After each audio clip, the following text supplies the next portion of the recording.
Harbaugh now heads to the Los Angeles Chargers. He wins everywhere. He wins, period. Justin Herbert, he's a crown jewel. Well, you guys better enjoy this. Quick snap, Herbert to throw. Has a man, touchdown! The fans loved it. You have to love what you're seeing on tape if you're a Chargers fan, especially for the future with Justin. Herbert on the move and throws and touchdown. I was just trying to show off. We're going to be known as world champions. And we're going to do it or die trying. Don't let the powder blues fool you. Who's got it better than that?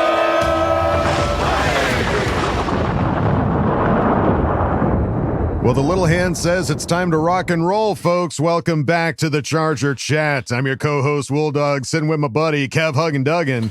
I'm not a crook. Let's not forget Kyle, the coach, Duggan. Wait, why did we go? Sorry. Point Break references. You did Point Break. Little hand says time to rock and roll. I'm not a crook. Yeah. Whoa, Kevin's that's firing, dude. You put those. That was close, together. dude. You just said whoa, and that's exactly what Keanu said most of the time in that movie. Accidentally did it. Perfect. I know. Look at us. All right, folks. Well, we've got a little bit to talk about here at the beginning, but there's not a ton going on around with the Charger Chat. But you know what? That's what Ask Boltfam is for. You folks came out hard this week, and we've got a ton of questions. And it wouldn't be a good Charger Chat episode without a fan-focused interview with somebody from overseas. I love it when there's overseas fans. I can't wait to see it. So let's waste no time. Let's start at the top. Talk about our good friend, Sean Merriman, friend of the podcast, been on multiple times. Love this guy. And he is always firing it up on Twitter. I love the fights that he has with people on Twitter. Those are always fun to watch. Especially Raider fans. Just can't. He would murder every single one of those people. He puts the screws to them. But he tweeted out recently saying, I spent some time at the facility last week, and it's different. Leadership starts at the top and trickles down to everybody else in the building. I don't know how many total games they'll win this year, but I can tell you, I haven't seen it like this since the teams I played on. That's what we'd like to hear, Sean. Yeah. Let's go. God. Yeah, for those that didn't see, Chargers put out a video of like a lot of the players just coming out and like checking the facility. There's so many teases to when this facility is going to open. I know. It's just like, just open it already, for crying out loud. Yeah. I want like a really extensive documentary on like the first day of doing everything. I just want like just hang out while we have lunch, you know, like creepy guy in the corner with like a day webcam in the life or something. at the Bolt. Yeah. I want to live at the Bolt for a day. Help me out here. I want to live vicariously. I think it's interesting, like thinking about Sean Merriman's quote, because every year he's always like a supporter of the Chargers. You know, anytime there's a coach, he's always supporting what they have to say. Yes. He's like, I like this guy. He likes he's a football guy, all that stuff. But it feels like we've always been looking for something different. You know, like all the coaches we get, like, this guy's different than what we had in the past. Now it's this guy's like what we used to have. You know, like this is we're going back to like, we don't need to reinvent the wheel. Let's go get the type of coach that's going to build a culture that we know is successful, and maybe we can turn it into a Super Bowl this time. Yeah. Well, I mean, that's something that we've been banging the drum for, is a change in the culture. And that seems to be coming from Harbaugh more than anybody else, and adding a new training facility on top of that. Yeah. You know, because we got it. I mean, looking at the scores from previous players in the past about what the training facility is, what the food has been like, it's been F's and D's and C's at best. So we need to boost. You got Smoothie Bar, for goodness sake. Come on. We got Wolfgang Puck, for crying out loud. Wolfgang Puck Smoothie Bar. Yeah, he's going to Wolfgang Puck you right up the ass. All right. That was so unexpected from you. That was a Kevin line. I like that. Let's see what else has been going on. Kevin's all hot and bothered right now. He's like, ooh. It's like, I didn't know this was the After Dark episode. Stop. Well, yeah, for those that don't know, Kevin is overseas right now. It is what, like 11:30 at night for you? It's pretty late. Yeah, I'm in Bucharest, Romania. Yes, and it's late. And I appreciate you guys doing this podcast at such a weird time, for accommodating my schedule. I appreciate you guys. We had to record a little early in the States, a little late for Kevin, but hey, we're doing it for you folks because we always do it. The other thing that came out, we've been banging the drum for this as well. We saw mic'd up from defensive coordinator Jesse Minter, offensive coordinator Greg Roman, and we said, when are we going to get Jim Harbaugh? Because we kept hearing him in the background. And it's like, just mic him up already. Why won't you mic him up?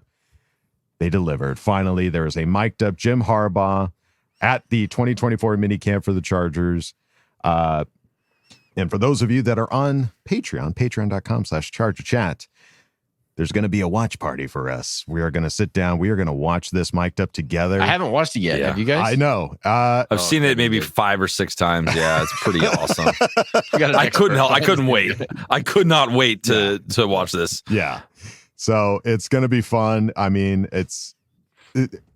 speaking of Jim Harbaugh, is there anybody that has like as good a smile as this guy right now? Like, it feels huge, genuine, and just contagious. Every time I see Jim Harbaugh smile, it's like, yes, yes, that is our coach right there, baby. It's so cool. You heard that story about how he was like giving the players kind of a little more free rein on how they were going to run practice, ended early, and then they just didn't end it early. They just kept going. Kept it going. And you can kind of feel the energy in this mic'd up about how he's coaching, how everyone's having fun. Like it seems like everyone is working hard but having fun. Him included. He's having a blast. Yeah, I hope we get more of these all season long. Fun. You know he is. You know it. So can't wait to sit down and watch that over on Patreon. And then training camp, we've been trying to figure out when is that going to happen. And rookies are reporting to training camp on July 16th, veterans on July 23rd. And where are they reporting to? The Bolt. Yep. That's pretty badass to see that, because they had a whole list of all the facilities, all the stupid names of facilities, like all over the league. And we're just the Bolt. It's pretty rad. Yeah. We're not reporting to the JP Morgan Chase Association Bank or any of that nonsense. We are just the Bolt. 2 words. The Bolt. Utah. Give me 2. Yeah. So can't wait to see that go down. And then it was also announced by the Die Hard Bolt Club. They're having their 6th annual Chargers training camp fan meetup. When? It's July 27th. Yes, right after training camp. Where? The Rock and Brews in El Segundo. Sure, very close. And they're going to have 50-50 raffles, memorabilia raffles, good vibes, and plenty of Bolt fans. So I want to go so bad. Yeah. I want to go to this training camp. This feels like a date to circle, like use up all those frequent flyer miles and just get my ass out there for 2 days. Feels like it needs to. Let's talk later. Sidebar. We'll chat. Sidebar. Because we do want to come out to a training camp. That's one thing that I've never done and Kevin's never done. Kyle, because he kept his roots in California, in my backyard. Typically does like everything that Kevin and I do once a year. Yeah, everything. So we definitely want to come to this, and we'll see if we can figure something out. We'll talk about it. We'll talk about it afterwards. We'll talk amongst ourselves. Yeah. One thing we definitely got to talk about right now is our Patreon, patreon.com/ChargerChat. And we need to shout out some of the new Patreon members. And I'm talking about Jay Enrile, and our good friend Tony Francis, newest Patreon welcome members. To the party, pals. Thank you guys for joining us. That's patreon.com/ChargerChat. We've got tons of funny, silly videos, watch parties, and Zoom Hangouts. We've got a Zoom Hangout coming up before the end of this month, folks. So definitely go check it out. And if you don't want to go to... And this, I just do want to remind everyone, during the season, we do a lot of documentaries and crazy stuff of our experiences. So it'll be fun if you want to come. You don't have to, but if you want to. If you want some exclusive shit, go to patreon.com/ChargerChat. And if you don't want to, it's fine. You can go on over to our regular website, chargerchat.com. Check out all the cool stuff we got over there, like t-shirts, hoodies, and stickers. You can chat it up with other Charger Chatteteers in the members section and ask questions and ask Bolt fam. So go check out chargerchat.com. All right, gang. We talked about it earlier. We've got a new fan focus, an international fan focus. Kevin sat down with them. Did they speak English? Yep. Oh, good. Pretty damn well. No subtitles needed, folks. That would have been hard for Kevin if they didn't. Hop on a plane and go to Germany. Come with me. All right, guys, we are back with another fan focus, and we are super lucky to have a very special fan with us today. It's Kaja from Hamburg, Germany. What is going on? How are you? I'm great. How are you? I'm wonderful. Thank you so much for agreeing to do this. You know, we saw you on social media, and I love talking with international Charger fans. I think it's fascinating because you guys could pick any team, and you chose the Chargers. So let's kick this off how we always do these. How did you become a Charger fan? Well, I feel like it started because I was supposed to do a semester abroad in LA, but unfortunately I couldn't do that because I was dealing with some health issues at the time. But I was originally planning on going to a football game because I just started getting into football in around 2017, I think. And the Chargers just moved to LA. So I wanted to go to a Chargers game. And then I just started getting into football, and I was a neutral spectator in the beginning, I have to say, because I was just getting the hang of how football works in general. And I always started following the Chargers because I wanted to go to a game, and I just became more and more emotionally invested, I would say, with the players. And one day I realized, that's my team now. I'm way too invested, and I've been a fan ever since. That's awesome. That's so cool. And we were talking a little bit before this. You're actually going to be coming to LA this year for the home opener, right? So tell us about that. That's got to be exciting for you. Yeah, I mean, in the beginning, when I first started getting into football, I was not that big of a fan, but now I'm just obsessed with the Chargers. It's the main thing I do after work is just okay, do we have any news? I got so much into the draft this year, and I just decided, I have to come out for a game this year. And because I had to take my vacation at a specific time, I was really hoping that the home opener would be in the first week. And it is, so I'm really happy that it worked out. And also against the Raiders, that's just perfect for me. That's wonderful. We'll be there, so hopefully we'll get to run into you because it is quite an experience, and you got to go to Thunder Alley, and it's you're gonna love it. You're gonna absolutely love it. Well, and let's talk a little bit about, because there was a slight little moment of hope where we thought we could possibly Chargers could play in Munich this year. Did you have hopes that could have happened? That might have made it a little easier for you to go to a game. Yeah, of course, I had hopes, but to be honest, to get to Munich is quite the ride if I ride by car or I have to fly anyways. So it would probably be easier for me to just fly to London, to be honest, and cheaper. But I was really hoping they were coming to Munich because then I would have probably gone to 2 games. But that's awesome. I'm not quite sure yet. Maybe I'm going to another game this season. We'll see. That's wonderful. Yeah. And so you're going to love SoFi. It's a really, really pretty stadium. So it's going to be a lot of fun. Yeah. And let's talk a little bit about it. You've been a fan since, 2017. Philip Rivers, you had some Phil in there, and now we got Justin and Coach Harbaugh. What are your thoughts on kind of the team and where we are right now? Honestly, just over the moon. I'm so excited for the season because the best season or the most successful season I've seen was the 2018 season. And after that, it was not the best. It was a lot of heartache. But I feel like we have such a shift in the football philosophy now, and just the whole excitement level of the players and the staff. And honestly, I'm just so excited for this season. It's crazy. That's the fact that we're in that 4 or 5 week period where there's no one's practicing. I'm so sad. I'm we got to get football back. I'm dying for it. So I mean, the good thing is, we have the Euros at the moment in Germany, so we have a lot of soccer to watch.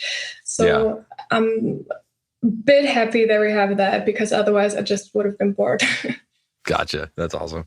And then, what do you think? We like to kind of wrap these up with you've been a fan for a while. What has been your biggest Charger memory? One of your favorite things that you've had, thus far as a fan? I have to say, I mean, there have been a lot of memories during the time. Like, one of my favorite ones was probably Justin's game against the Ravens last year. Yeah. Because it was just so good. But my favorite time of being a Chargers fan is probably now, to be honest, because I feel like the excitement of the whole team is just, I don't know, it just excites me. It makes me so happy, honestly. Yeah. No, and it's exciting too, because we don't really know what this team's going to be. We have a new coach, we have new staff, we have new everything. So it's so easy to be a fan right now because it's like everything's brand new. It's like Christmas morning and we're just like, it's who knows what we're going to get for Christmas. So it's exciting to see kind of where we're going to go. Yeah, there are just so many things. Like, we don't know what the defense is going to be like, just hopefully way better than the last season. Better than 28th ranked, please. Yeah. And I'm also like so excited to see how the wide receiver room and just like the running back game is going to be like. Yeah. I mean, there are so many things we don't have any idea about. So hopefully we'll get a bit more of an insight during the training camp. Yeah, we're excited. It'll be, I think we're like 5 weeks out. So enjoy the soccer. Enjoy that. Try and keep busy and distracted while we're waiting. But thank you so much for coming on. It was great meeting you, and travel safe. We look forward to seeing you week 1 against the Raiders. It's going to be a blast. Yeah, I'm so excited, and hopefully we'll get to catch up then. Absolutely. All right, we'll talk to you soon. Okay, bye. There's something so nice to hear about, like an international fan going through the same things that we go through here. Like, I constantly go to my phone, I look for news. Like, that's what we do. They're just doing it at day. midnight. Yeah, she's doing it much later than us. But yes. Yeah. Well, that was so awesome. And it's amazing too, because she's actually going out. We were talking more when the interview was done, and she's going to the game by herself. So if you see her at the game home opener, make sure to welcome her and make sure she has a great time, because that's what it's all about, man. The international fans and anybody going to SoFi the first time, you should wear like a badge or something. So it's like a Disneyland. Like when you go to Disneyland, first SoFi game, we can all come celebrate with you.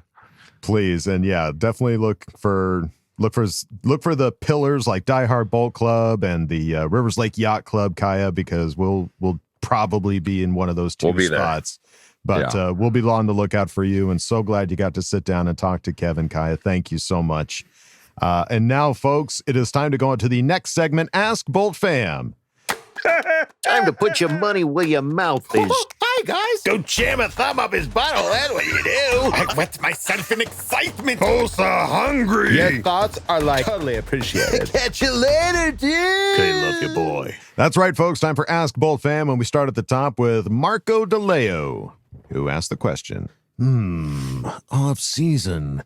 I know. Let's set the stage. A fire-flying, breathing dragon versus a ninja with a flying suit and a lightsaber falling from a plane at 45,000 feet. For all of you, who wins and why? Round 1. Fight!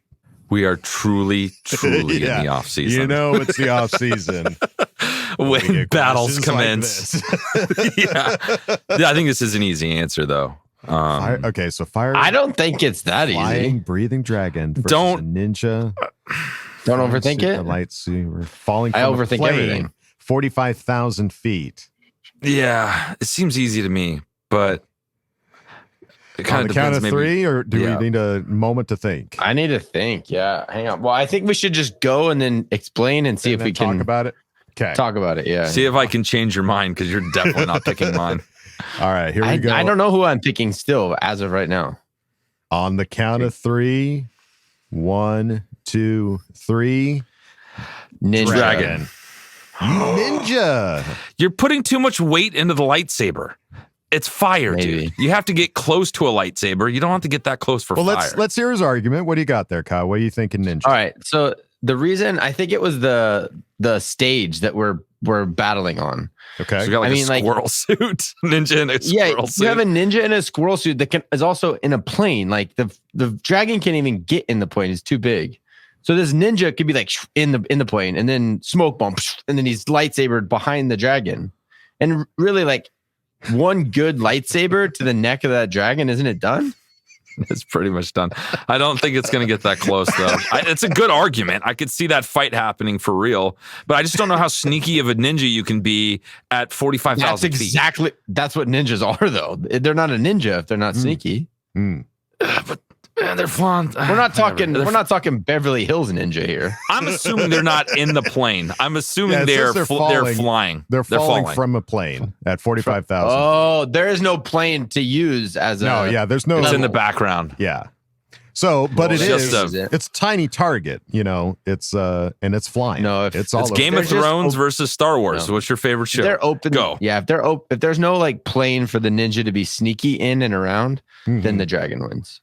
Yeah. But I think if the ninja stayed in the falling plane, I think he's got a shot to be sneaky enough. Ninjas are good at throwing stuff, though, so that's lightsaber could get thrown pretty good and lodged, like you had mentioned. Oh. You know, the only thing that's not mentioned is this a cloudy day or is it a clear day? If it's cloudy, that's true. That's going to change the odds. That's some coverage. Is there lightning? Yeah. Is there lightning? Because yeah. Are we bringing the thunder or what? Yeah, I think it's the dragon. Dragon, hands down. Yeah, there you go. So it sounds like dragon moves on to round 2. Dragon moves on to round 2. Yeah, who's our dragon fighting next and in what environment? Marco, thank you, buddy, for asking the question. Let's move it on now to the K-Man, who asked the question. Hi, guys. This is a non-Chargers related question, but I just read where the 2028 Olympics to be held in LA will hold all swimming events at SoFi Stadium. WTF? How are they going to build an Olympic pool in there? Is this real? Yeah. That's not real. It is. You looked it up? Really? There's a picture. I forgot to include it. My apologies. But they're just going to do a whole bunch of those pools you can get at Sam's Club and connect them. Like, how do you do that? No, it's like the ones where you can get in and there's like a current and you just swim in place and they just you can go the fastest. And that's crank it up. Because I just read, or I thought I read that like Indianapolis is doing the same thing at the stadium that the Colts play at. And they're doing that at SoFi as well. I mean, SoFi has events where like they've had like monster truck events, and it's like, granted, we're talking about dirt as opposed to a pool, but it's a top of the line stadium, and the artist rendition for that Olympic event with the pool, I mean, it looks pretty wild. That's going to be a huge killer stadium. I'm here for it. I wonder if we can our season tickets help us get access to this, because it'd be kind of fun to go to. No, they're not included, unfortunately. Now the bigger question is, go ahead. But like the Chargers are going to play there a couple of weeks after the Olympics. Yeah. Just buy pool and football. They probably have a way of like taking the turf out and putting like the I turf said, dude, back or something. You can do like a lot that. with a Sam's Club pool. A lot of shit can happen with a Costco size pool. This is outside of my comprehension. I can't even understand how they're going to do it. The bigger question is, are the dragon and the ninja falling into the pool? Because then it's a totally different fight. Because I believe that was a Viking versus a shark last offseason. Now we know that at SoFi Stadium, there can be a pool for a fight to happen, Marco. In SoFi, Keep that in the back of your mind there. Hells yeah. But magic, K-Man. That's all we got here. Great we don't question. have logic. It's a great question. Thank you for asking it. Let's move it on now to Mr. Pekar, who asked the question. Good day, my beautiful Boltastic brothers. Let's get straight to it. I have 2 questions. Question 1. Am I hyping myself up too much for the ground and pound style of rushing attack that I love to see so very much? The last time we saw this type of hard-hitting, nose-splitting, gut-busting, back-breaking, ground and pound rushing game, we had a record-breaking running back running behind Lorenzo Neal. And you all know how I feel about Lo Neal. Like he's the greatest ever. Now for my second question, and I mean no disrespect for LT, as he is hands down one of the greatest to touch the piggy skin like ever. Do you think that LT would have had the record-breaking season if it wasn't for my boy Lo Neal paving the way? That's it. You guys are awesome. You know, family, trust, respect, BTFU, kid, love you, bye. Everybody's hairs bristled when it's like, yeah, you say no disrespect to LT. Yeah, LT. I just feel the disrespect. Collars pop up like, yeah. I almost had to cut the feed. Yeah, I was like, see you later. All right. So, is there too much hype around that ground and pound running game that we're looking forward to this next season? I think that there's a lot of things with like people saying, especially in the fantasy community, how a lot of our players are going to be non-factors this year because we're just going to run the ball. But that's like the easy thing that everyone's talking about. And I think this coaching staff is too smart to just go and lean into what everyone thinks we're going to do. You're trying to catch your opponent off guard. So I think so what round are you, Justin Herbert. Yeah. Okay, so what round are you drafting Quentin Johnston? Why do you pick violence every time it's episode day? You answered that all the fantasy people are overreacting. So you don't believe that they are. Are you trying to make me agree to take him in the first round? Is that what you're trying to do right now, Kyle? I mean, if you really loved him, you would. I don't have time for this shit. It's very late here. I'm not engaging with you on this nonsense. All right, we'll shelf it and we'll come back. We're going to put that on the shelf. I'm in too good of a mood. Okay. Do you think there's too much hype, Kyle, with the running back? Like, ground and pound running game? I think there probably is a little bit too much hype. The only reason I say that is because I think we're also desperate for it to happen because of how poor our running game has been for so long, that I think it's inevitable that we're going to overhype it a little bit. Yeah. That doesn't mean it's not going to be good, but I think just going into the season, we're all desperate for that to happen. I still think it's going to be good, but yeah, I think we're probably overhyping it a little bit. Yeah, you still got Justin Herbert. He's still going to throw the ball, so he's going to throw. He's going to have some huge games this season throwing the ball around. Big time. Yeah, it's hard not to feel like you're overhyping it when we haven't seen the coaching staff implement the game. We haven't seen these running backs play for our team yet. We haven't seen this offensive line. We haven't seen Trey Pipkins at guard yet. We have no idea how this is going to go. Yeah. So it feels a little overhyped, but at the same time, it has to be good. There's no option. That's what we do as fans. We overhype everything. That's what we do. And then the second question, would LT have had the record-breaking season if it wasn't for Lorenzo Neal? I will say that, Lo Neal led like 4 of the top. He was on multiple teams. Yeah, he led every 1,000-yard rusher every year. Every running back he blocked for had their best year of their career, essentially. Right. Mm-hmm. So you could say this. I won't say this, but you could. Yeah, I think this. You didn't hear it from me, but I didn't say this.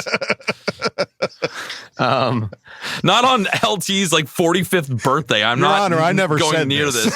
Happy birthday, LT. Let's diminish your reputation.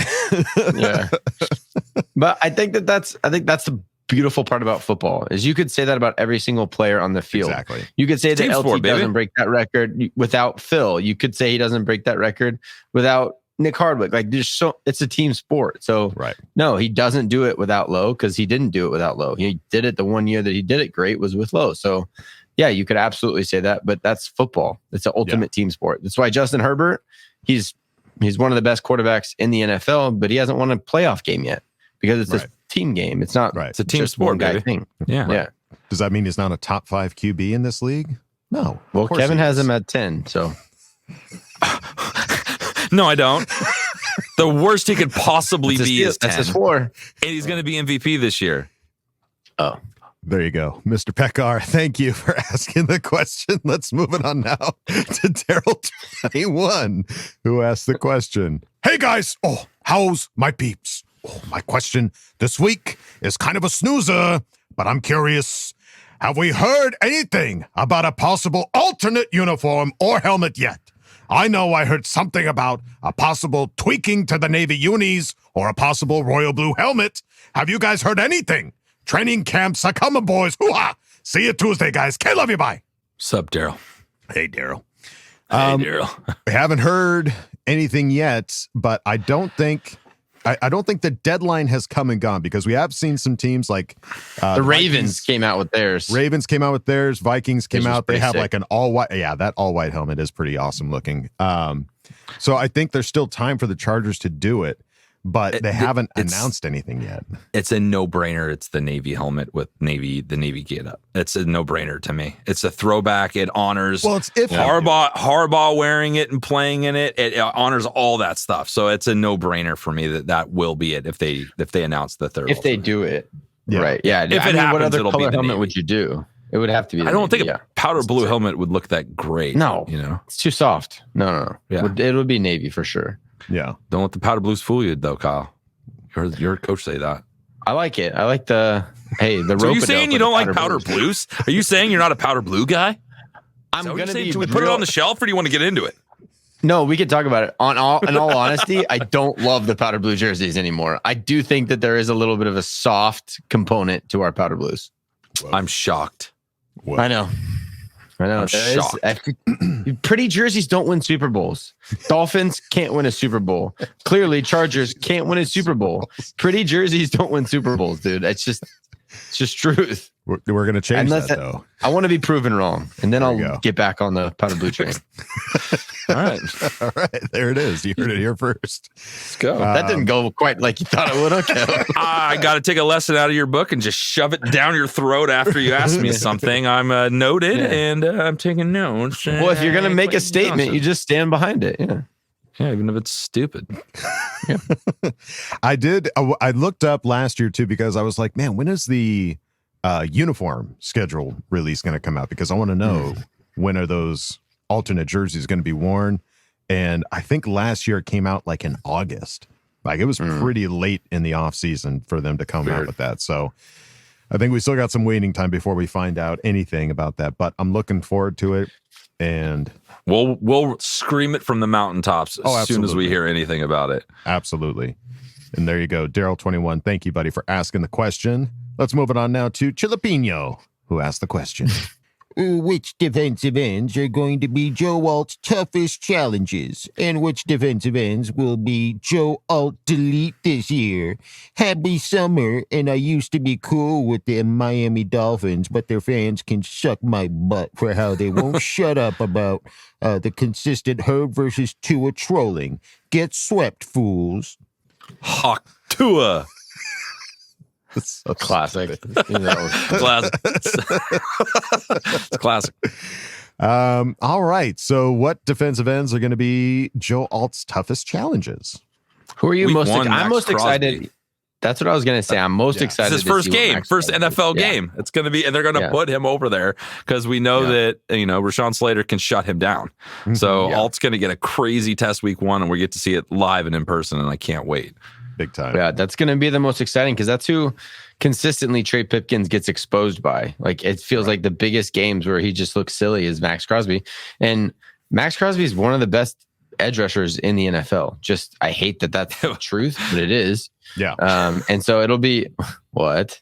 No, just what if they just they bump him down over Trey Pipkins at guard and he just does the same. They put him in the 3 tech. Yeah, yeah. He's just like, you know how to beat this guy. Just put him down. It won't happen, but it'll be fine. Yeah, I think that's the one I'm most excited to watch too. That'll be his toughest challenge for sure, and right off the bat, week one. Yeah. It's hard to say who he will Joe Alt delete. I don't know every edge rusher for every team that we're going up against this year, but I mean, the toughest ones are going to be AFC West opponents because you're going to face them twice, and you just got to be ready for those. That week one, dude, I'm telling you though, man, that's like a big welcome to the NFL kind of moment. So if he can hold up against Max Crosby week one, I think everyone after that, I don't want to give a Raider a compliment, but he's really good. So if he can do well against Max Crosby, he's going to do really, really well this season. Yeah. There you go. Chilapino, thank you, buddy, for asking the question. Let's move it on now to Tony Francis, who asked Welcome the question. to the party, pal. What in the actual Kevin? In what world is Herbert just a top 10 QB? Are you freaking kidding me, maggot? Thank God Coach Kyle was able to uncover this nugget of info last podcast. Now it's time to publicly address it. Explain yourself, cadet. What if Justin was listening? My God, maggot. We need to slap some sense into you with an enthusiasm unknown to mankind. You must think that fraud of a defensive guru is still head coach of the team. Can't completely blame you, though. I still find myself blaming him for anything bad that happens in my life. Late to work? F*** you, Staley. Fiance got mad at me? F*** you, Staley. I stubbed my toe. It's all your fault, Staley. Anyways, sorry for the rant, lieutenants. Kev, I love you. Just stop taking shots at my boy Justin. Coach Kyle, Adam, I love you too. And as always, suck my butt. P.S. Kev, you know what you need to do now? Just buy the powder blue elite Nike Herbert jersey already. Already own it, brother. Just took it to the dry cleaners, got a new patch on it. He's MVP this year, and that was taken completely out of context. The 10th was the worst he could possibly do. If he had his worst season ever, he'd still be the 10th best quarterback. That is what I said. Kyle took it and made me look like an absolute turd for saying that when I didn't mean it the way I said it. He is going to be the best quarterback in the league this year. He's going to win MVP, and the worst that could possibly ever happen when he would be the 10th. Worst possible. Right. But what if Justin was listening? Do you think he would have taken offense to that, or would have been like, "No, yeah, that's good"? Well, it makes me rethink everything I say on this podcast. Yeah, I wouldn't talk. Exactly. If Justin was listening, what's his floor? His floor is MVP. His ceiling is Super Bowl MVP. Yeah. There's only two levels here. There is no floor. There's only ceiling. Only ceilings. This is Willy Wonka. He's just stuck to the glass ceiling at the top. Just give him some break. Give him a break. Some fizzy lifting drinks, and we're going. Yeah. All right. So these Ask Boltfam questions, we don't really look at them before Adam asked them, and I wasn't fully prepared for it, and I should have thought it through a little harder. I'm not apologizing because F Kyle, but I'm just saying that everything will be fine, and he's going to be an MVP and the best quarterback in the league this year. But it might just be top 10 if things don't go right. Nope. Number one. What you said. Nope. There you go, Tony Francis. Thank you. I also said a dragon would beat a ninja, so don't listen to me. I'm a hypothetical guy. Do you guys find yourself blaming Staley for other things that go wrong in your life? That's pretty funny. I might say I don't, but that might be kind of fun to start. That might doing. be your new curse word instead of new saying, yeah. But just like something bad happens at the home opener. Damn it, Staley! Staley. I could see adopting that for sure. There you go. Tony Francis, thank you, buddy, for asking the question. Thank you for joining the Patreon. Hope to see you at the Hangout. Let's move it on now to the next one. B Junior, who asked the question. Hey, CC gang. Feels like this offseason is going by so fast with the hype and excitement of Harbaugh. That's got me kind of thinking about preseason in a few weeks and looking to seeing some starters play again with the Staley system gone. If any starters do get some time in the first two preseason games, how much do you realistically think they play?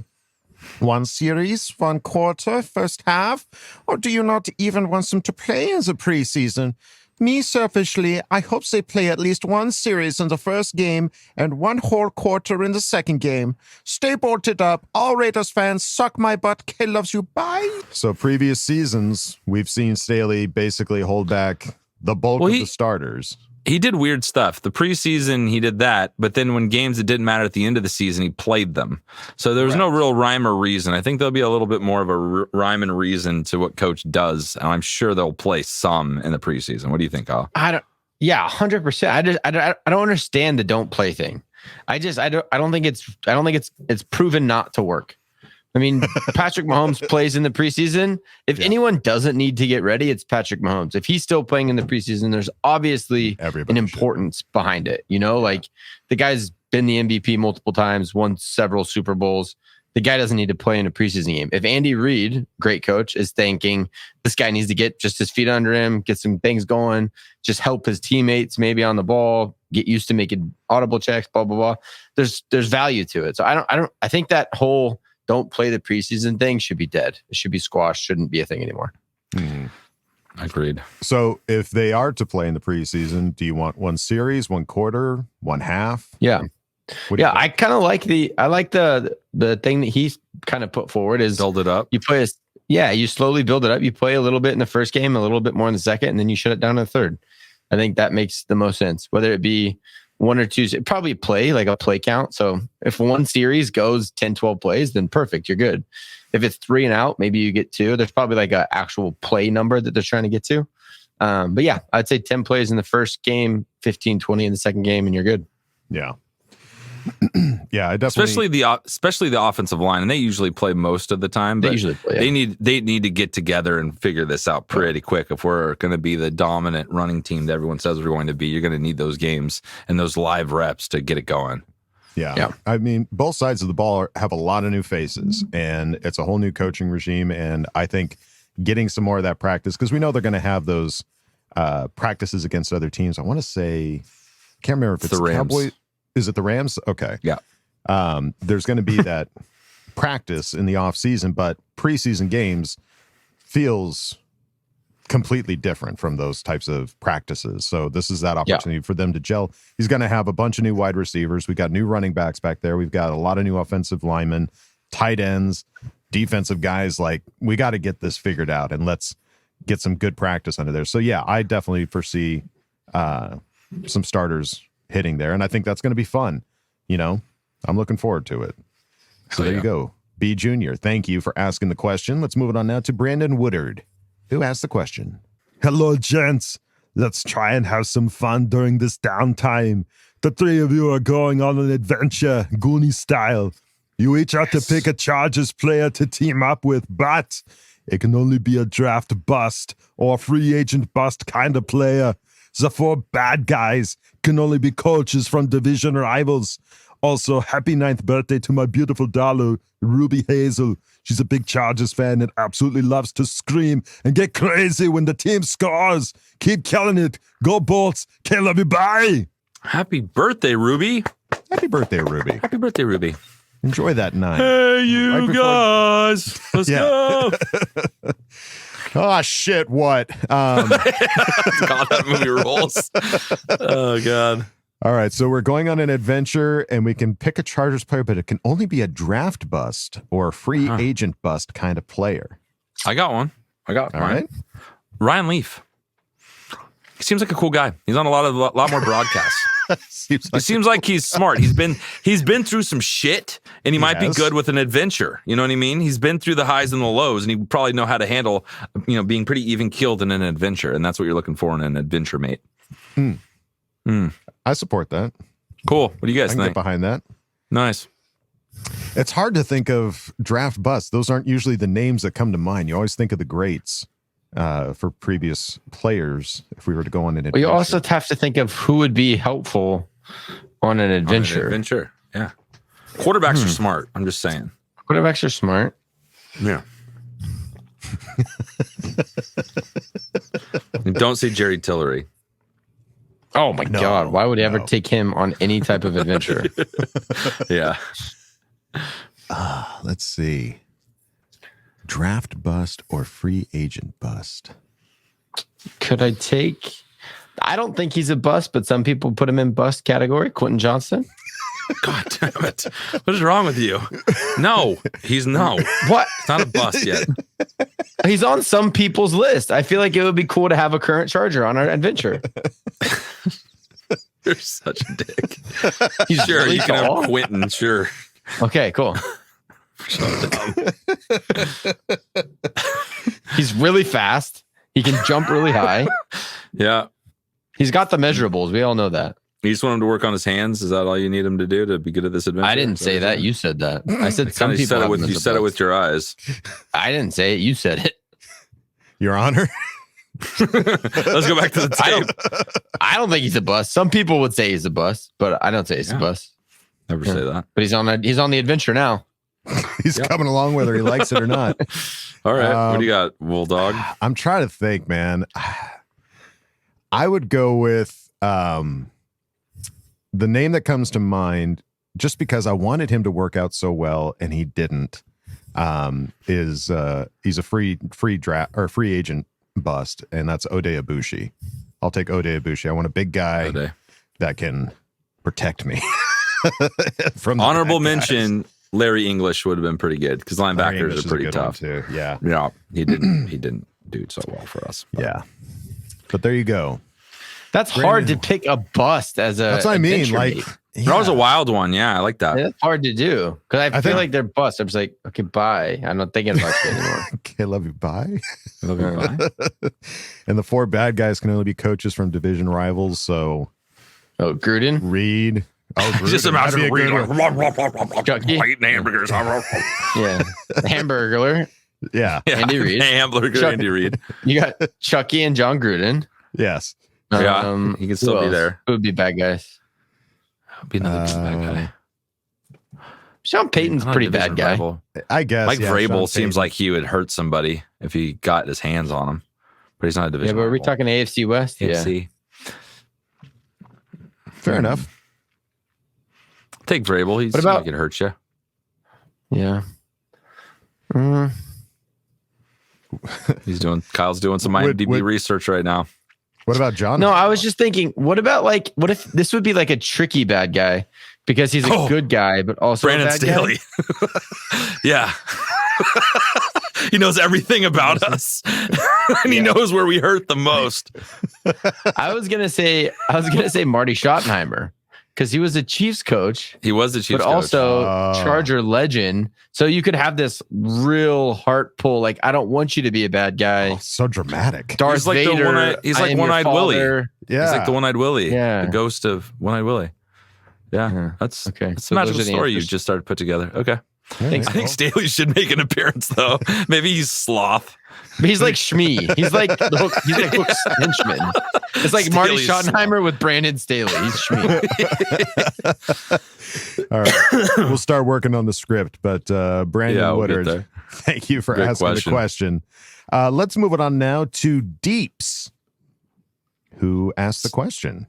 Hey, Charger Chat guys. I thought I'd ask you a couple questions. Oh, man.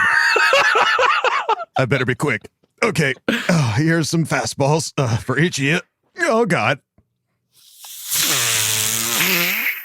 All right, question number 1. Kyle, from a coaching perspective, how big of a challenge will it be for Pipkins to move to the right guard? Question number 2. Hold on.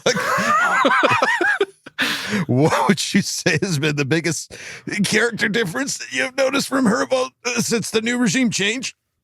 Question number 3, Kevin.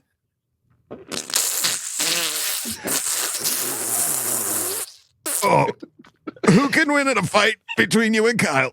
I know you're older, but sometimes younger siblings can have an edge. Who would win? Bonus.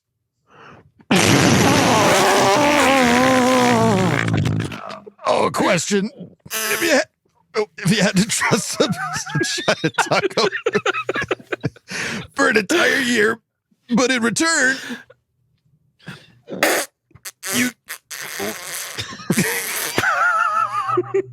you gain the ability to teleport anywhere in the world instantly, would you?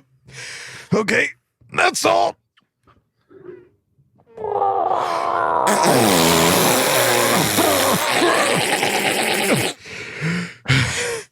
FDR, suck my butt.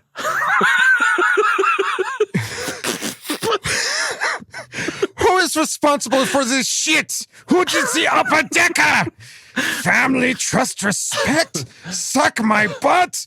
Curse your Charger fans. All right. Oh man, we're 8-year-olds, just perpetual 8-year-olds. What a great question. There were some questionable parts in there, but some juicers. When you start clicking when you farted, that's terrible. You should see a doctor. Yeah, you blew your O-ring on that one. Yep. That was awesome. So let's see. There's a lot of questions in here. So question 1, Kyle, from a coaching perspective, how big of a challenge will it be for Pipkins to move to right guard? We've talked about it before. I think the difficulty in playing guard versus tackle. You okay? I'm just reeling in the fact that this was the script, and yet there was a serious question, like, how big Very of a serious. challenge will it be for the right guard? Yeah. I think, like I said, I think the biggest challenge is the physicality part of it.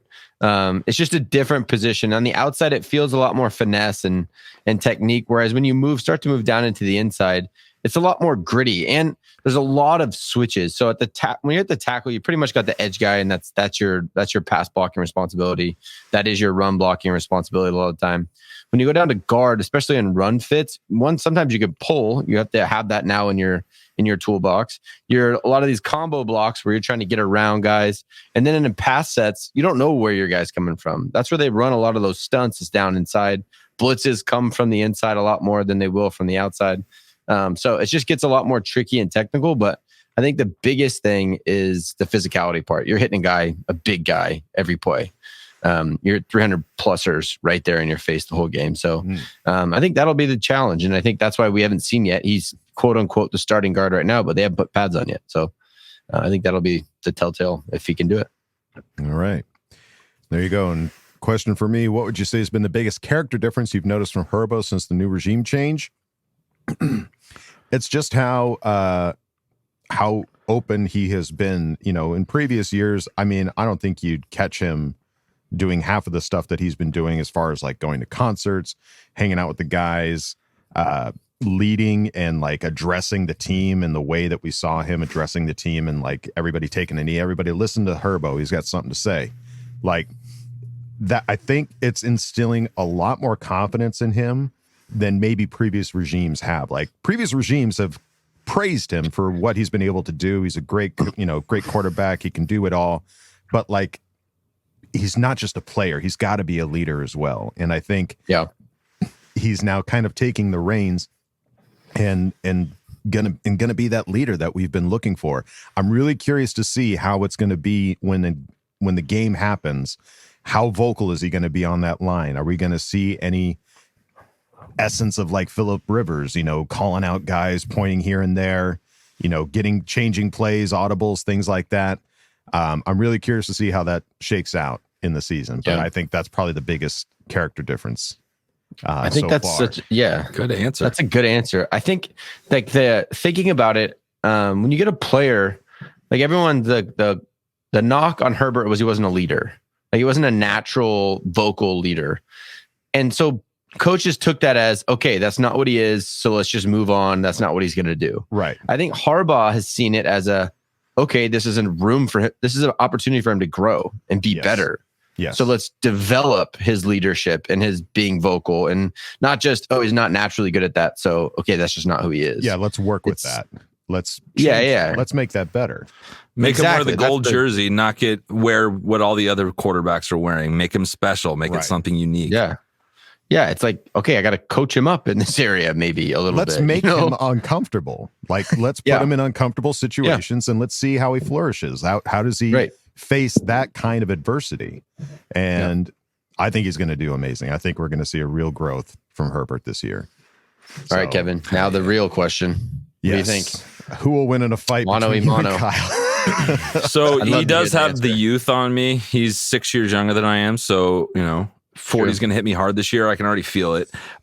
Yeah. We're equally matched. We're both 6'1". We're both about the same size. I think anything is possible in a fight.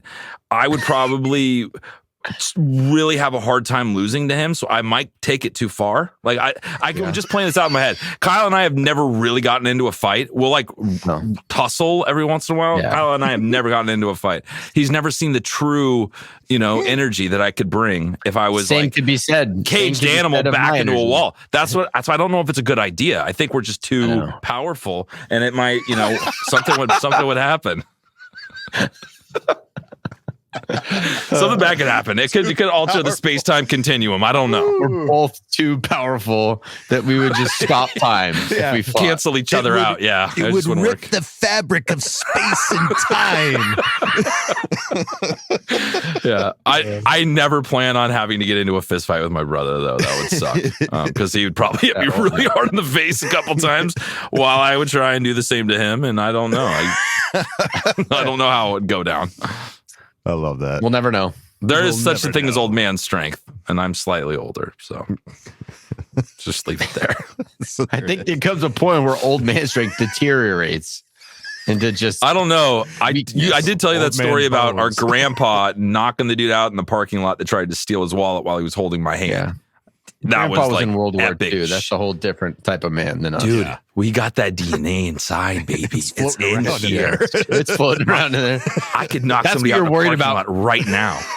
That's what you're worried about coming out, huh? Some of that Frank coming out in a fight. Yeah. That's Or true. the If Patty we both turned Duggan. it on. Whoa. Imagine the Patty coming out. Careful. True. Yeah. True. Okay. Good answer. All right. And then if we had to dress as a giant taco for an entire year, but in return you gain the ability to teleport any in the world instantly, would you? 1 billion % I would go to 1,000%. every single Charger game. Yes. Dressed as a taco. Yes. Could I accessorize the taco? Yeah. Could I be a powder blue taco, or do I have to be like a rough looking taco? I think your costume is picked for you. I don't think you get to. Okay, I don't care. I'll teleport. It's fine. As long as there's not like tights or anything, we're fine. You probably have tights, yeah. Calves. I told you I'm strong. We'll never know. Calves will it'll rip space time continuum. You keep asking these details as if they're going to change your answer. Like, can I wear different colors? No. Okay, I'll still do it. As long Can I as take it off in the shower? No. Yeah, Okay. yeah, that sounds fine. This is a great whatever. deal. I'm still in. Does All my right. DNA merge with the taco when I become like the fly? Yeah. Still in. Yeah. Sounds great. Still doing it. Half man, half taco. For the All right, Deeps, thank you, buddy, for asking the question. Let's move it on now to BTFU Chargers guy, baby, who asked the question. Uh-oh, I'm back with a bolt and I'm charged up, baby. How we doing, my Chargers homies? My Chargers homie, I have a question for you, baby. Will Herbert stay a pocket presser or will he be allowed to run more? Most definitely, fuck the Raiders and always bolt the fuck up, baby. P.S. Hell to the motherfucking yeah, I want that full Dick Vitale special treatment, baby.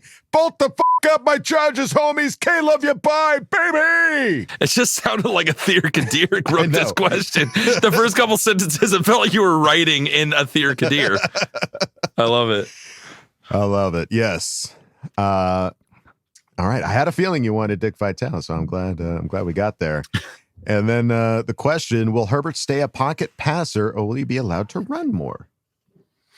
I don't think it was a lack of allowing him to run. They're just not designed for him to run. Mm-hmm. And I don't think that's going to change. I don't think they're going to have more, like an extreme amount of more designed runs.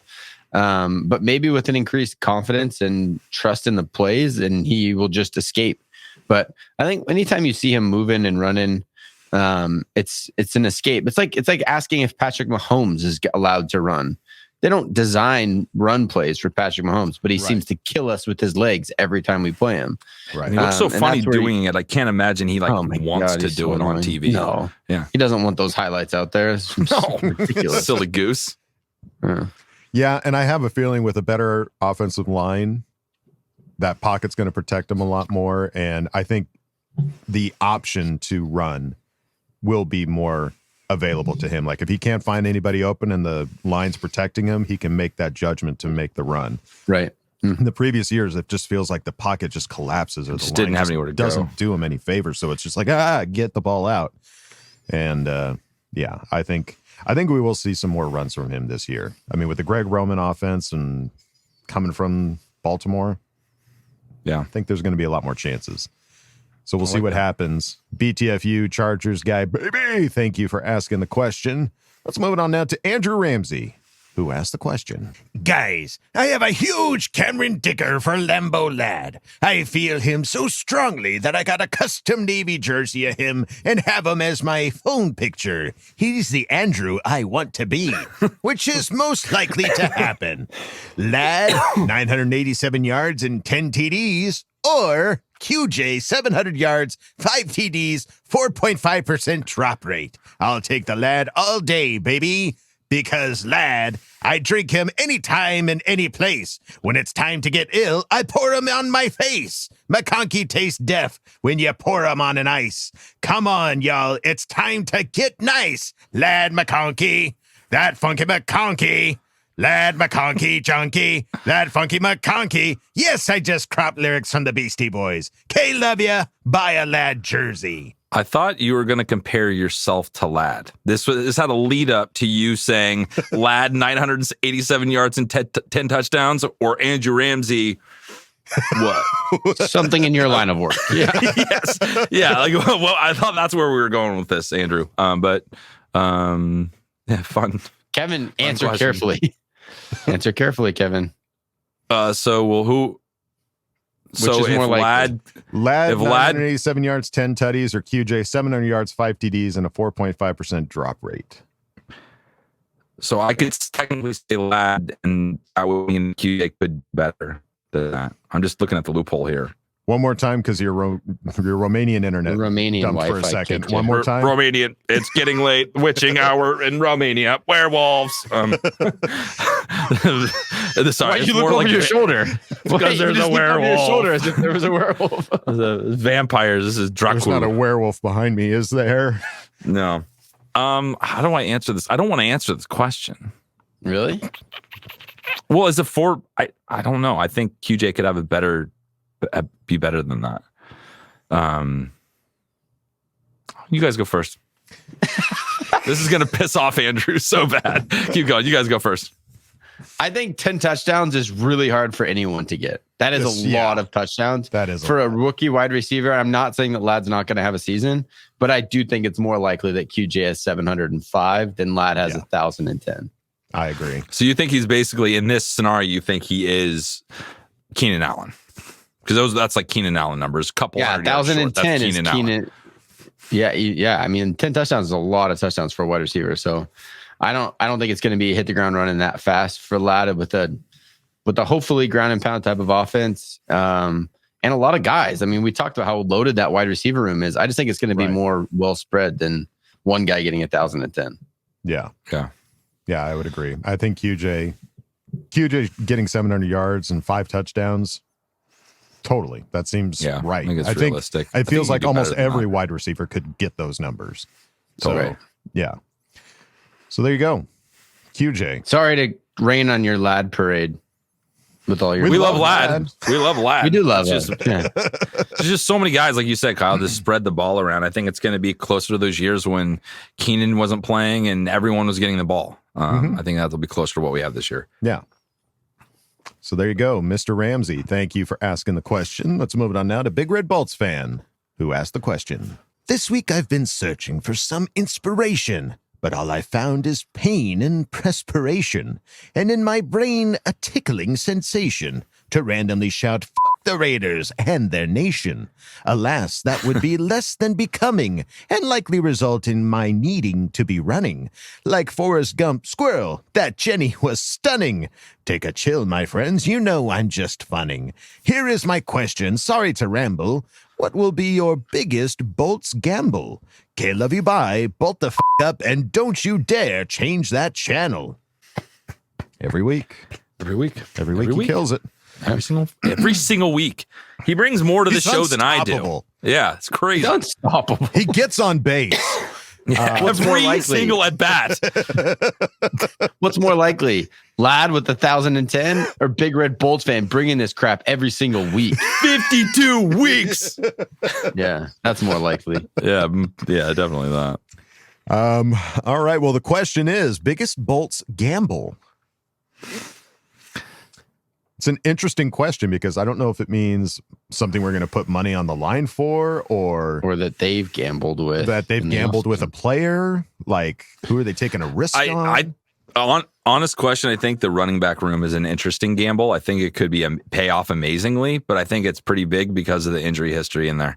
I think if they can stay healthy, that is a gamble that was well worth throwing money down. And you're only paying these guys your fraction. I think if somebody said that like all of our guys combined are not making what Austin made last year, that's crazy in our running back room because they're taking a chance on these guys. So could be big, could be a swing and a home run. Yeah. I think the biggest gamble that we've taken so far is getting rid of Mike Williams and Keenan Allen in one offseason. Sure. Like we've all come to terms with that, but that's a pretty wild gamble. Your two best guys just hasta la vista. Yeah. I don't think it's going to be bad. I think the gamble is going to pay off, but that was a big gamble to the new GM to come in here and just later, guys. Right. Yeah. It's wild. Well, I mean, there was a lot of money wrapped up in 4 For guys, and 2 of them took pay cuts, and I'm excited They're to see still on what the that team. ends up being. It does feel like we're playing a little bit of Moneyball here, having just recently watched that in St. Wait, Louis. it is Moneyball. It's a bit of Moneyball, dude, for sure. There's a bit of Moneyball going on here, letting your top 2 wide receivers go and just going for guys that can get on base. It's like you're the a guy catcher. that, Now you're first base. Yeah. Yeah, he's like, how hard? It's not that hard. It's incredibly hard. And that's Trey Pipkins. Yeah. Oh, going to guard's not that hard. It's pretty hard. It's incredibly hard. Yeah.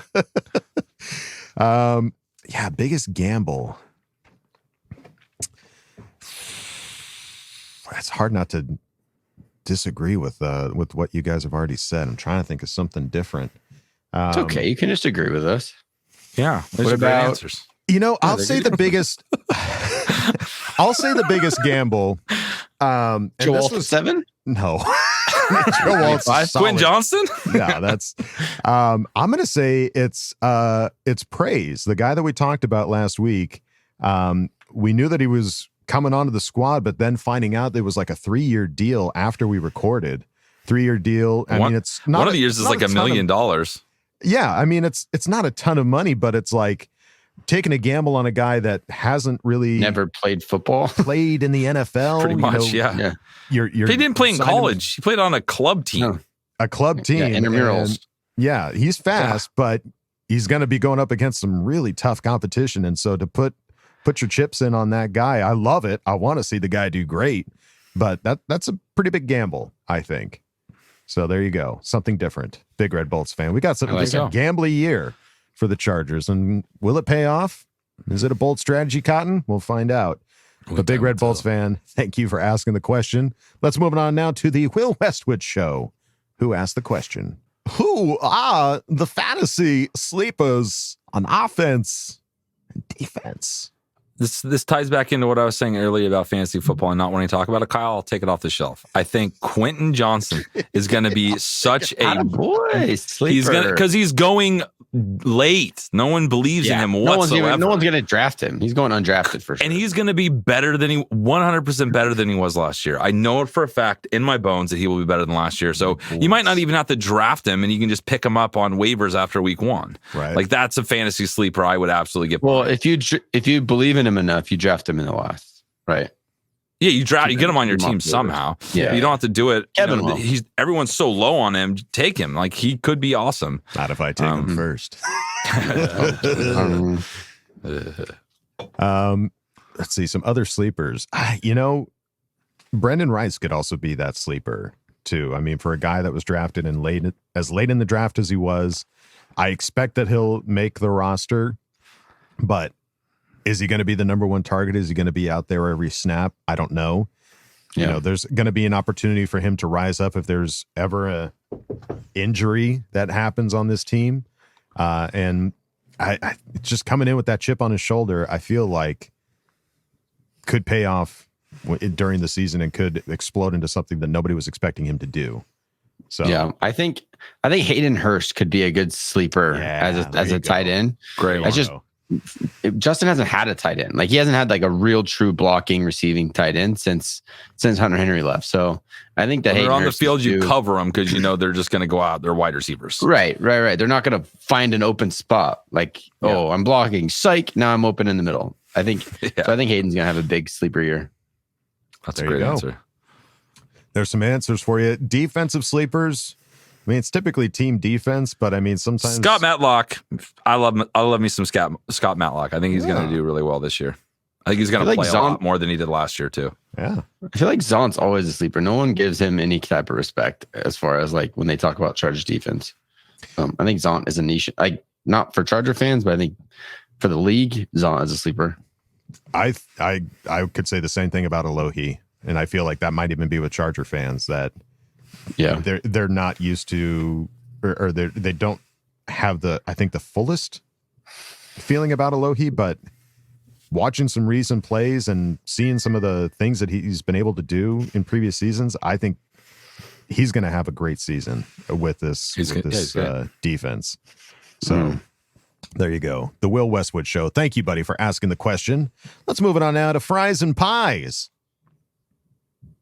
Certified fresh. You think? Maybe. I don't know. It's a cool name. I feel like I might have run into him before. Or her. Fries and pies? Maybe. I don't know. Great name. Okay. Who asked the question? What's up, fellas? I have a fantasy football question for you. Which of the Chargers running backs do you think will have a better season? Good question. Great question. If the big gamble pays off, I think it's J.K. Dobbins. I think that's if the gamble pays off, that's the big one. Because we were watching an awesome video. It was like a YouTube video. It was like highlights of we were watching an old game, and I posted it. At the ticker at the bottom was J.K. Dobbins and Gus, and they put together had 200 yards and 2 touchdowns. Yeah. So that's going to be rad. But I think J.K. Dobbins is going to be awesome if he can stay good. Yeah. I think fantasy wise, I think Gus is still your short yardage, and he just might be an outrageous touchdown vulture. Right. That's what I think it might become. Yeah. Yeah. So if I'm drafting for my fantasy team, I think I lean towards Gus over JK just because the guy's had one season where he's not hurt. Like it's inevitable that he's probably going to miss a couple games, whereas Gus is going to get touchdowns. And after watching his highlights, I did a Patreon coach's corner on him. I think he's pretty scary. He's a good football player. Yeah. I'm looking forward to that. Yeah, I would lean more towards Gus as well. Just like you said, Kyle, those short yardage goal line situations. I have a feeling Gus is going to be the one. I'm looking forward to Dobbins, man. I would love to see Dobbins just break off, get a 70-yard run plus touchdown. Like that would be, you're good with me, dude, if you can do that. So there you go. Fries and pies. Thank you for asking the question. Let's move it on now to Ivan, who asked the question. Is it true if you don't use it, you lose it? The older you get, the more true it couldn't be. Big question. Big question. Let's find a different application. Charger season tickets. Yes, if you don't use them, you do lose them. You lose them. Yeah, it's true. Yeah. My brain went to something else, and I think that's a great way to reframe that. I was trying to help you. Yeah. Yeah. There's not many things in this world that roll over if you don't use it. No, like let's say minutes on your cell phone. If you don't use them, you lose them. You lose them. Yeah. Gone are unless the you have unlimited rollover minutes. Yeah, those are gone. Gift card with an expiration date. You don't use it, you lose it. Yeah. So sometimes yes, sometimes no. Yeah. There's not intimacy. I don't know. Only time will tell. Really. Who's to say? Ivan, there you go. Each his own. Yeah, each his own. I would lean more towards true than anything else, but that's a great question, and we thank you for asking it. Jury's still out for me. I don't know yet. We'll find. Only time will tell. Wow. Let's move it on now to 805 Bolt Dan, who asked the question. Que veo, homies, from 805. Okay, guys, important questions. First one, tri-tip or barbecue ribs or brisket? Jim Harbaugh and Justin Herbert versus Phillip Rivers with Antonio Gates' 2018 team. You guys coming to Chargers training camp? Puro pinche Chargers FTR. Couple questions. Tri-tip, barbecue ribs, or brisket? I think who wants to go first? This could divide us. I don't think it's going to divide. It could. I could make it, but I won't. Yeah, I don't think we'll fight each other over what meat we enjoy. Kevin's so Kyle and I really fight about it. I just can't say anything right the last couple weeks, so I'm terrified of this. Yeah. We've killed him from answering first. Yeah. Yeah. I'll say tri-tip. I love tri-tip. Okay. It's a good answer. But not what I'm going to say. I didn't know how to segue into my answer. I like ribs. I'm real big. Like, yeah, we agree on something. Ribs. Let's go. There you go. Okay. Coming together. One question, one rib at a time. All right. And then Jim Harbaugh and Justin Herbert versus Phillip Rivers with Antonio Gates' 2018 team. So Jim Harbaugh's coaching Justin Herbert and Phillip Rivers is playing with Antonio Gates against each other? Yes. Like who So would you? You're basically taking this year's Chargers versus the 2018 Chargers. Well, you're taking this year's head coach and quarterback versus quarterback and Hall of Fame tight end. Yeah. And the 2018 team, that was the 12-4 year. That was LT was on that team too. So if you're saying the year, you're also implying. Oh, so sorry. I was thinking. Sorry, that was 2006. Yeah, I'm old on that. Sorry. Yeah, 2018. That was our 12-4. That's right around when we first started doing this podcast. Sorry. That's okay. Sorry. Yep. Sorry. Yep. You're right. You're right. I made a mistake. It's okay. Switching hour. I told you. Yeah. Werewolves. Vampires. Draculas. Vampires. So I don't know how to answer the question. It's tough. Yeah, I don't know how to answer it either. For the sake of positivity, I'll say Jim Harbaugh, Justin Herbert, because I want to see him go all the way. I haven't seen them play yet. I'm really I saw a lot of Phil and Antonio, and I loved every second of it, but I haven't seen Harbaugh and Herbert yet. So I think I'm with you, Adam. Yeah. I just want to see what that does. The allure of like the mystery box of like, you could have the car or the mystery box. It's like, yeah. The allure of the mystery box, because you don't know what you have some semblance, because you know what Justin Herbert can do, you know what Jim Harbaugh can do, but when their powers combined, what is that going to be? Yeah. I'm going with the mystery box. I'm going to say Jim Harbaugh and Justin Herbert. Okay. Kyle. I guess I'll get on board. I don't know. It's hard. It's a tough question. I don't know. It's I don't tough really know how to because answer Phillip it. Rivers, Antonio Gates, 2018. But if you that's tell proven. me, you're asking me to like pick who my favorite kid is. I can't tell you that. That's too hard. Right. But it's like, give me I know Jim the Harbaugh, answer, but I Justin can't Herbert. tell you. Say Jim Harbaugh, Justin Herbert, and the 2018 team, or Anthony Lynn, Phillip Rivers, and the 2018 team. I'm taking Justin Herbert and Jim Harbaugh all day. Oh hell yeah! You know what I mean? Go. Yeah. So it's kind of it's a tricky one. It's a weird situation. And plus that, yeah. They're not apples to apples and oranges to oranges. It's kind of apples to like avocados. It's a different game, I think. Both delicious. Yeah. Both good. Yeah. Both good for shit. you. Good shit. Or tacos to burritos, you know? It's just Yeah. kind of different. Yeah.